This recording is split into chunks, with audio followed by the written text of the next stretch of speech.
저는 어렸을 때 아주 수줍음이 많고요. 또 늘 조용한 그런 아이였습니다. 그러다 보니까 이 사람들을 만나서 말하는 것에 대해서 자신감이 좀 없었고요. 또 말하는 것에 대해서 너무 소극적이다 보니까 또 말을 많이 더듬는 그런 아이였습니다. 그러다 보니까 제가 사람들과 말을 나눈다는 것이 참 어려운 것이었고, 또 이렇게 사람들 앞에서 말한다는 것은 더더욱 어려운 그런 사람이었습니다. 그래서 늘 부러웠던 것은 말을 잘하는 사람들이 참 부러웠습니다. 저 사람은 어떻게 저렇게 말을 잘할까? 그런 부러움을 늘 갖고 있었는데, 그런 제가 예수님을 믿게 됐고 또 신학교에 들어간다고 하니까 저희 어머님이 우셨다고 말씀드리지 않았습니까? 그래서 이 막내 아들이 신학교에 간다 그래서 기뻐서 우시는 줄 알았더니 그게 아니고, 너처럼 말을 못하는 사람이 어떻게 설교를 하냐고 걱정스러워서 우셨다, 그렇게 말씀을 하셨습니다. 그런데 제가 지금까지 이렇게 말씀을 전하는 일을 하고 있는 것을 보면 하나님의 은혜라는 생각을 참 많이 하게 됩니다. 제가 능력이 있거나 어떤 힘이 있어서 하는 것이 아니고 하나님의 은혜로 하는 것이다, 그런 생각을 많이 하게 됩니다. 그런데 제가 목회를 하는 가운데 깨닫게 된 것이 있습니다. 늘 말을 잘하는 사람들을 부러워했던 사람인데, 목회라는 것이 무엇입니까? 사람들을 만나고 대화를 나누고 또 섬겨주고 설교를 하는 일을 하는 것인데, 제가 목회를 하는 가운데 깨닫게 되는 것은 주님이 원하시는 사람은 말을 잘하는 사람, 달변가가 아니라는 사실입니다. 정말 주님이 원하시는 사람은 어떤 사람인가?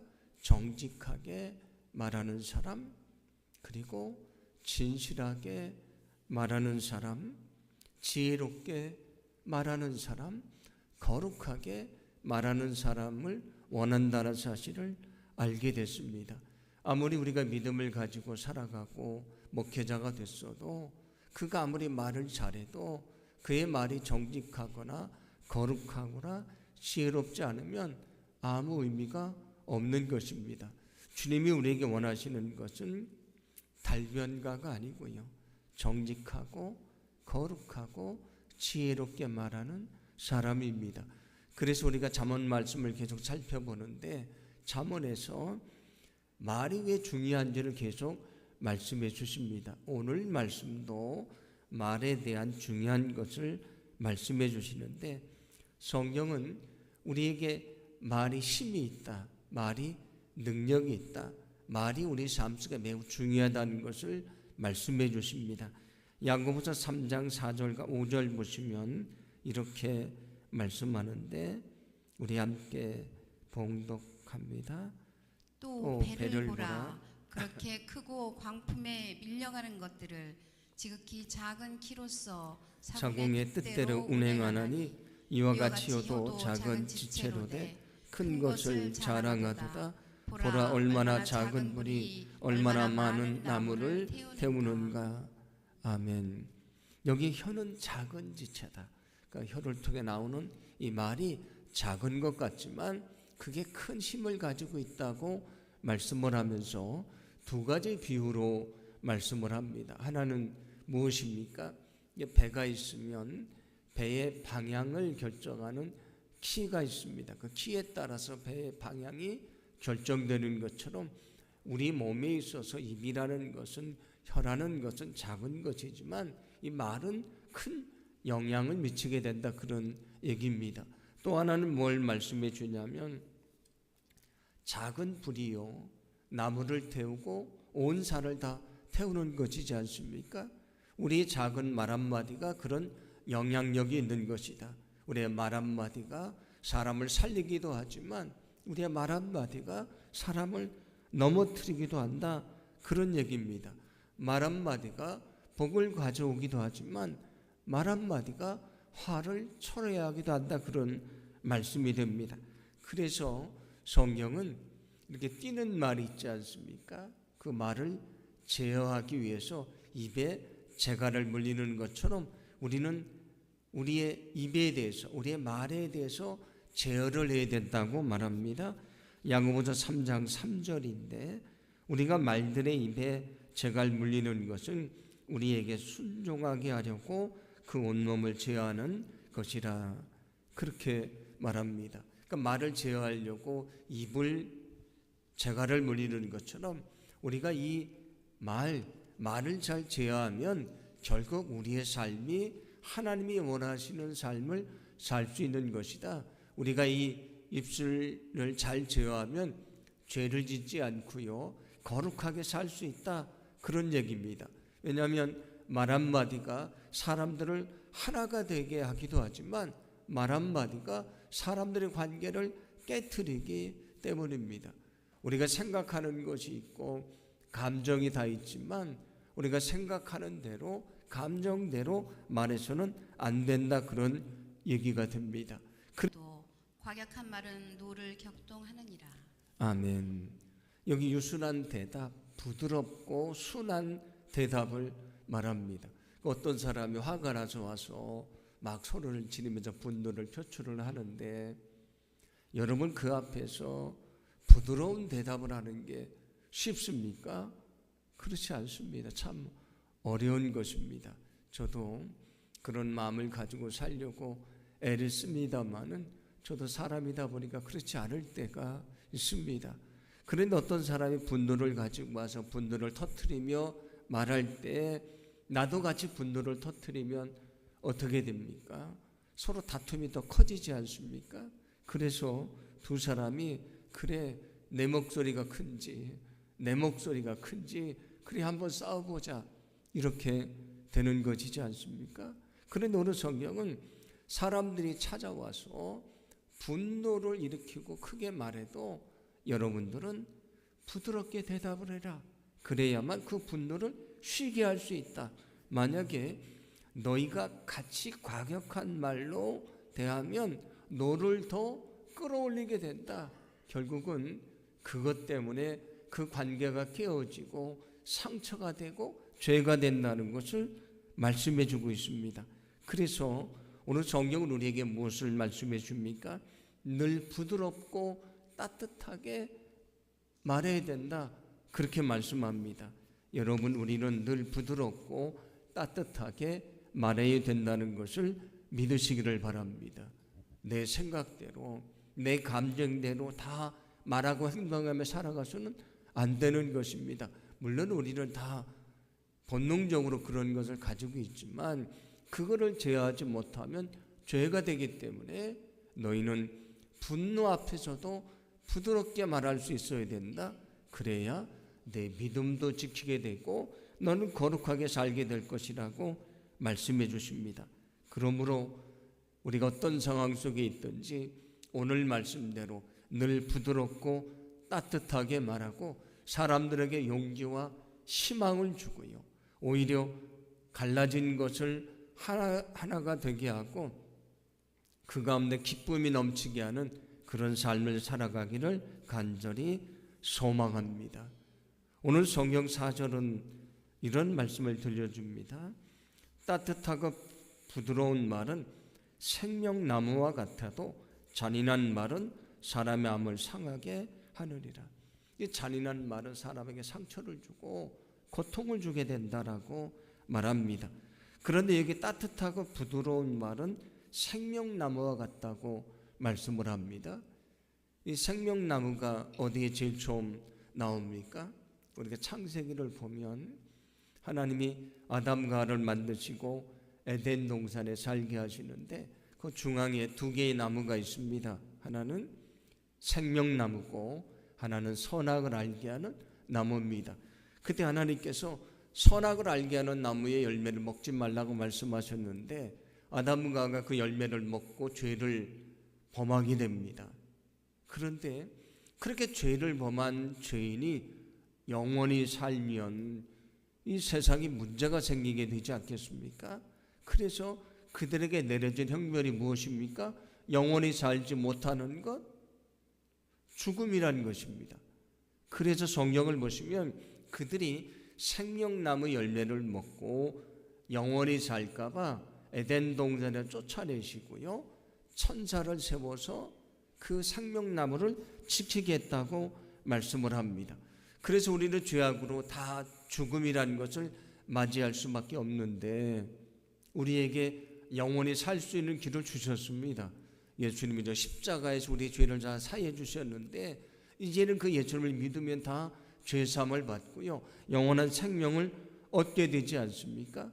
그래서 이 생명나무가 또 어디 나오냐면 요한계시록 말씀 마지막에 보면 나오는데 요한계시록 22장 2절입니다. 우리 함께 봉독합니다. 길 가운데로 흐르더라. 강 좌우에 생명나무가 있어 12가지 열매를 맺되 달마다 그 열매를 맺고 그 나무 잎사귀들은 만국을 치료하기 위하여 있더라. 아멘. 우리가 저 천국에 이르면 그 생명나무가 있다. 우리가 생명나무를 보게 될 것이다. 그 열매를 먹게 될 것이라고 말씀해 줍니다. 왜냐하면 우리는 영원한 생명을 얻게 됐기 때문이지 않습니까? 그래도 오늘 말씀을 묵상하다가 제 눈에 들은 것은 여기 생명나무가 상처를 치료하는 것이 된다, 그런 말씀이 제 눈에 들어왔습니다. 오늘 봉독했던 우리 4절 말씀하고 연결을 해보면 따뜻하고 부드러운 말은 생명나무 같다. 그 말은 무슨 얘기가 됩니까? 따뜻하고 부드러운 말은 치료하는 말이 된다, 그런 얘기입니다. 우리가 말 한마디로 사람에게 상처를 주고요, 그를 넘어뜨리고 관계를 깨뜨리고 우리가 아픔을 줄 때가 있지 않습니까? 그런데 우리가 따뜻하고 부드러운 말 한마디가요, 그 상처를 치료하고 그에게 용기를 주고 다시 이렇게 세워주고 그 사람을 변화시킬 수 있는 능력이 되는 것이다, 그런 말씀이 됩니다. 그러므로 우리는 세상을 살아갈 때에 우리 감정대로 우리 생각대로 말하는 것이 아니고요, 오늘 성경이 말씀하는 것처럼 주님의 뜻에 따라서 부드럽고 따뜻한 말을 해서 사람들에게 상처를 주는 것이 아니고 오히려 상처를 치료하고 그들에게 소망을 주고 그들을 이렇게 세우는 거룩한 삶이 되기를 간절히 소망합니다. 주님이 우리가 원하시는 삶의 모습이 있는데 늘 그 모습이 무엇인지를 우리가 분별하고요, 늘 그 뜻에 따라서 믿음 안에 살아가기를 간절히 소망합니다.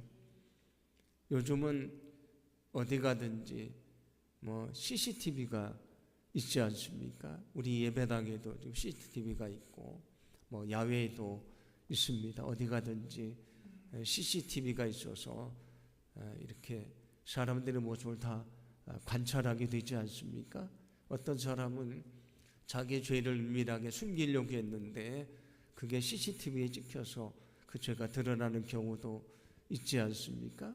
그런데 성경을 보시면 하나님이 우리의 모든 것을 마치 그 CCTV처럼 살펴보고 계시다 말씀을 합니다. 오늘 3절 말씀인데 이렇게 말씀을 합니다. 여호와는 어디든지 두 눈으로 바라보고 계셔서 오름과 그름, 올바른 것과 그릇된 것을 살피고 계신다, 그렇게 말합니다. 그러니까 우리의 모든 모습을 다 살펴보고 계신다. 우리 CCTV가 사람들을 살펴보는데 그것과 비교할 수 없는 세밀함을 우리를 살펴보신다, 그런 얘기입니다. 그런데 우리의 겉모습만이 아닙니다. 성경은 이렇게 말씀하는데 오늘 11절입니다. 함께 봉독합니다. 스울과 아바돈도 여호와 앞에 드러나거든 하물며 사람의 마음이리요. 아멘. 여기 스울이라는 것은 죽은 자가 내려가는 것, 그러니까 무덤을 말하기도 하고 지옥을 성경에서는 말하기도 합니다. 그 다음에 여기 아바도는 죽음의 자리라고 하는 뜻인데 그 지옥이 어떻게 생겼을까요? 사람들이 생각하는 것은 아주 깊은 구덩이인데 그 가장 깊은 끝이 없는 구덩이를 성경에서는 무저갱이라고 말하는데, 여기 아바돈이 바로 그 무저갱을 말하는 것입니다. 그러니까 우리는 죽음을 경험해보지 않았으니까 우리는 그걸 잘 모르지 않습니까? 그리고 저 지옥의 깊은 곳에 어떤 일이 있는지 우리는 알 수가 없지 않습니까? 그런데 하나님은 어떤 분이신가? 우리가 알 수 없는 그 모든 깊은 곳도 다 아시는데 어찌 사람의 마음을 알지 못하겠느냐? 그런 얘기입니다. 하나님은 우리의 행동만 아시는 것이 아니고 우리의 마음까지 다 꿰뚫고 계신 분이시다, 그런 말씀이 됩니다. 그래서 시편 139편 2절부터 4절 보시면 이런 말씀을 들려줍니다. 제가 봉독해 드립니다. 주께서 내가 앉고 일어섬을 아시고 멀리서도 나의 생각을 밝히 아시오며 나의 모든 길과 내가 눕는 것을 살펴보셨으므로 나의 모든 행위를 익히 아시오니 여호와여 내 혀의 말을 알지 못하시는 것이 하나도 없으시니이다. 아멘. 오늘 여기 말씀 보시면 뭘 아십니까? 내 생각을 아신다. 내 마음의 생각을 아신다. 이어서 뭐라고 말씀하십니까? 나의 모든 행위를 아신다. 또 뭘 아신다고 말씀합니까? 내가 하는 말도 다 알고 있다, 그렇게 말씀을 합니다. 하나님은 우리의 마음과 말과 행동을 다 아신다는 것을 잊지 마시기를 바랍니다. 우리가 우리의 생각대로 말하고요, 행동하지 말아야 되는 이유는 내 마음도 아시고 내 말도 아시고 내 행동도 다 아시기 때문입니다. 우리의 모든 것들이 다 드러나게 돼 있는데 어찌 우리가 하나님 앞에서 내 생각대로 말하고 내 생각대로 살아갈 수가 있겠습니까? 우리가 사람들을 속일 수 있지만 하나님은 속일 수가 없는 것입니다. 그래서 오늘 성경은 너희는 늘 하나님이 원하시는 마음을 품고 살아가라. 하나님이 원하시는 거룩한 말을 하며 살아가라. 너희는 하나님이 원하시는 거룩한 행동을 하며 살아가라. 그게 주님이 원하시는 삶의 모습이라고 말씀해 주고 있습니다.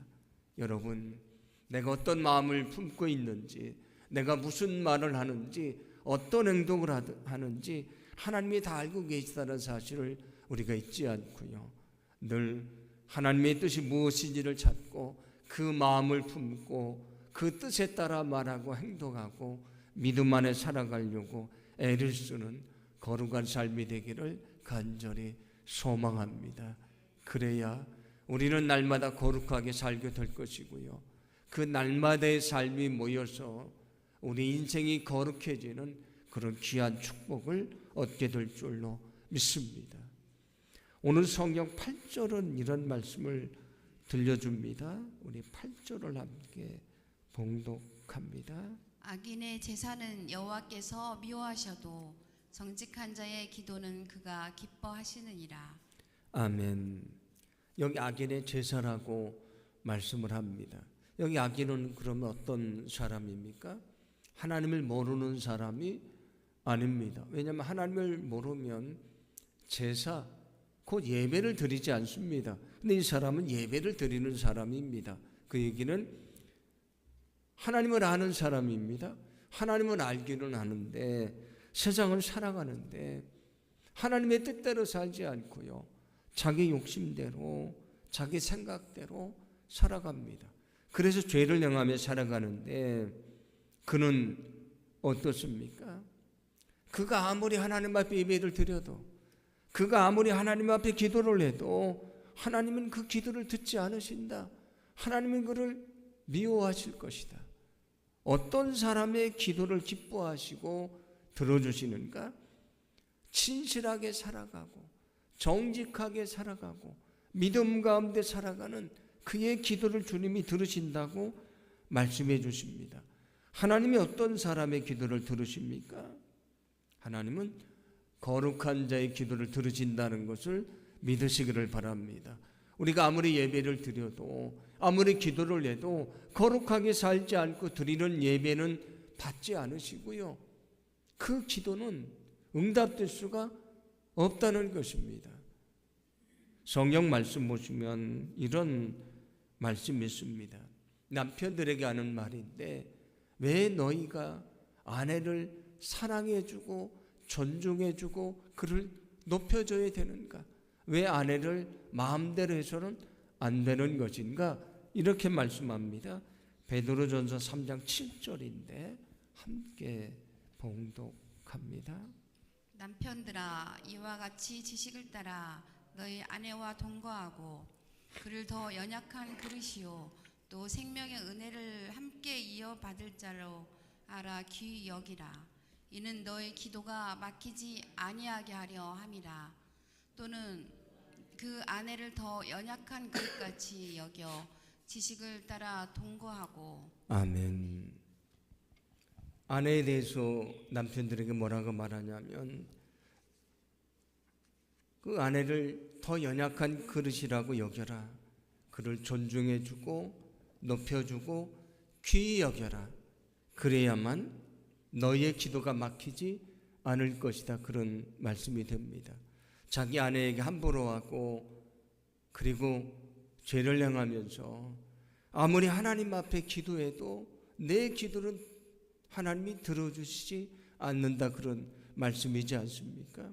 아내에게 함부로 하고 죄를 행하면서 아무리 너희가 기도해도 기도는 응답되지 않는다. 결국은 기도 응답의 장애물이 뭐라는 것입니까? 죄라고 하는 것입니다. 하나님과 우리 사이에 가로막는 그 담이 죄인 것처럼 기도 응답의 장애물도 죄라는 것입니다. 우리가 죄를 행하면서 아무리 기도해도 그 기도는 응답되지 않습니다. 우리가 죄를 행한다면 기도를 막는 장애물이 된다는 것을 말씀해 주십니다.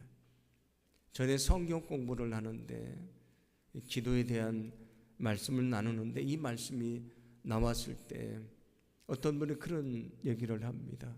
이 말씀을 보니까 자기가 잘못한 게 참 많이 있다는 거예요. 그 중에 하나가 아내에게 잘못한 것. 그러면서 자기는 열심히 기도했는데 내가 아내에게 잘못하면서 아무리 기도해도 응답해 주시지 않는다고 그랬는데 내가 아내에게 더 잘해야 되겠다는 마음을 갖게 됐다. 그렇게 말씀하시는 분이 있었습니다. 그분의 얘기는 열심히 기도만 하면 된다고 생각했지만 결국은 죄라는 것이, 다른 사람을 존중해 주지 않는 것이, 배려해 주지 않는 것이, 다른 사람을 무시하는 것이 기도의 장애물인 것을 그제서야 깨닫게 됐다. 그런 얘기입니다. 많은 그리스도인들이 정말 겸손하고 진실한 마음으로 살아가는 삶에 대해서 관심이 없으면서 열심히 기도에 대해서만 관심을 갖고 있는데 그것은 어리석은 것입니다. 하나님은 누구의 기도에 응답해 주시는가? 거룩한 자의 기도에 응답해 주십니다. 그래서 예수님이 뭐라고 말씀하십니까? 너희가 성전에 와서 예물을 드리려고 하는데 사람들과 불화한 것이 생각나면 가서 화해를 하고 돌아와서 예물을 드려라. 너희가 아무리 여기 와서 예배를 드려도 그 죄를 가지고 와서 예배를 드리면, 거룩하게 살지 않으면 그 기도는, 그 예배는 연락될 수가 없는 것이라고 말씀해 주지 않습니까? 오늘 성경은 우리에게 뭐라고 말씀합니까? 우리가 왜 늘 거룩하게 생각하고 거룩하게 말하고 거룩하게 살아가야 되는가? 그게 하나님이 원하시는 삶의 모습이고요. 그렇게 살아가는 사람이 정말 능력 있는 기도의 사람이 될 수가 있기 때문입니다.